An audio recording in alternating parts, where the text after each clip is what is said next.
ఓవైపు హైదరాబాద్ లో rising Telangana global summit జరుగుతుండగా మరోవైపు ట్రాఫిక్ జామ్ తో ఉద్యోగులు తీవ్ర ఇబ్బందులు పడుతున్నారు. గచ్చిబౌలి నానక్రామ్గూడలో 2 కిలోమీటర్ల మేర ట్రాఫిక్ నిలిచిపోవడంతో ఐటీ ఉద్యోగులు తీవ్ర ఇబ్బందులు ఎదుర్కోవాల్సి వచ్చింది.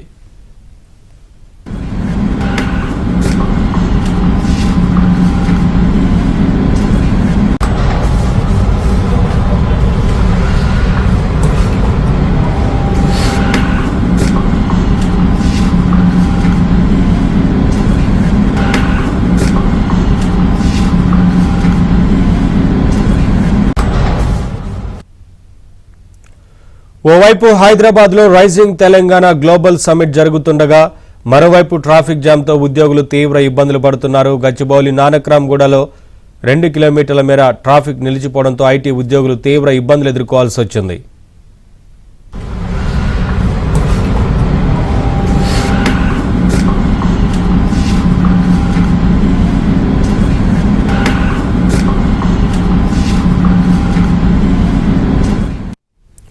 అప్డేట్స్ మా కరెస్పాండెంట్ శశి అందిస్తారు. శశి, భారీగా ట్రాఫిక్ జామ్ అయినట్లుగా తెలుస్తోంది కదా, ఏంటి అప్డేట్స్? ప్రస్తుతానికి ఎలా ఉంది సిచ్యువేషన్?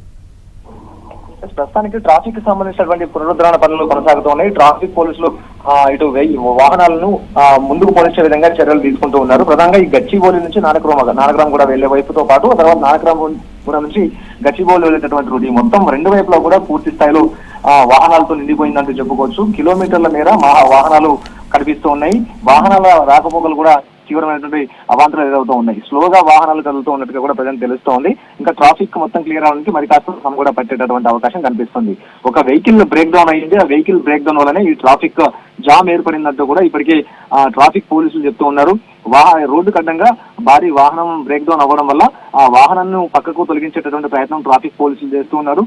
సో రోడ్డు మధ్యలోనే ఈ వాహనం బ్రేక్ డౌన్ కావడంతో ఇటు వచ్చిపోయేటటువంటి వాహనాలకు సంబంధించినటువంటి రాకపోకల మీద ఇది ప్రభావం చూపించింది. సో అందులో భాగంగానే ట్రాఫిక్ జామ్ అయిందంటూ కూడా ప్రజెంట్ ఇప్పుడు ట్రాఫిక్ పోలీసులు చెప్తూ ఉన్నారు. ప్రస్తుతానికైతే వాహనాలను నెమ్మదిగా ముందుకు పోనిస్తూ ఉన్నారు. ట్రాఫిక్ క్రమబద్ధీకరించేటటువంటి ప్రయత్నాలు కొనసాగుతూ ఉన్నాయి. అయితే భారీగా ట్రాఫిక్ జామ్ కావడంతో ఇక ఆఫీసులకు వెళ్లేటటువంటి వారు కావచ్చు, లేకపోతే ఐటీ ఎంప్లాయీస్ కావచ్చు, తీవ్రమైనటువంటి ఇక్కట్లను ఎదుర్కొన్నారు. సరిగ్గా ఆఫీసులకు వెళ్లేటటువంటి సమయం 9:30, 10 గంటల ప్రాంతం నుంచి కూడా ఈ ట్రాఫిక్ ప్రారంభమైనట్టుగా తెలుస్తోంది. సో అప్పటి నుంచి కూడా ఈ ట్రాఫిక్ అలాగే కొనసాగుతుంది. సో ఆ సమయంలో ఆఫీసులకు వెళ్లే వాళ్ళు, లేకపోతే వ్యక్తిగత పనుల కోసం రోడ్ల మీదకి వచ్చిన వాళ్ళు కూడా తీవ్రమైనటువంటి అవస్థలను ఎదుర్కొన్నారు. ప్రస్తుతం అయితే మాత్రం ట్రాఫిక్ ను క్లియర్ చేస్తూ ఉన్నారు ట్రాఫిక్ పోలీసులు. వాహనాలు అయితే ప్రజెంట్ నెమ్మదిగా కదులుతూ ఉన్నాయి. కేవలం ఒక వెహికల్ బ్రేక్ డౌన్ అవడం వల్లనే ఈ మొత్తం ట్రాఫిక్ జామ్ కారణమైనట్టుగా కూడా తెలుస్తుంది. ఇదే కాకుండా ఇటు వైపు గ్లోబల్ సమ్మిట్ నడుస్తోంది, మరోవైపు గ్లోబల్ సమ్మిట్ కూడా అటువైపు నుంచి వాహనాలు వెళ్తూ ఉంటాయి. ఆ తర్వాత ఐటీ ఎంప్లాయీస్ కూడా అక్కడ ఐటీకి సంబంధించినటువంటి కార్యాలయాలు కూడా పెద్ద ఎత్తున ఉంటాయి కాబట్టి ఐటీ ఎంప్లాయీస్ కూడా విధులకు వెళ్ళేటటువంటి సమయంలోనే ఈ ట్రాఫిక్ జామ్ అయింది. సో అందరూ కూడా తీవ్రమైనటువంటి ఇక్కట్లు ఎదుర్కొన్నారు. ప్రజెంట్ ట్రాఫిక్ ని క్లియర్ చేసేటటువంటి ప్రయత్నం అయితే ట్రాఫిక్ పోలీసులు చేస్తూ ఉన్నారు. Naveen, thank you Shashi, thanks for the updates.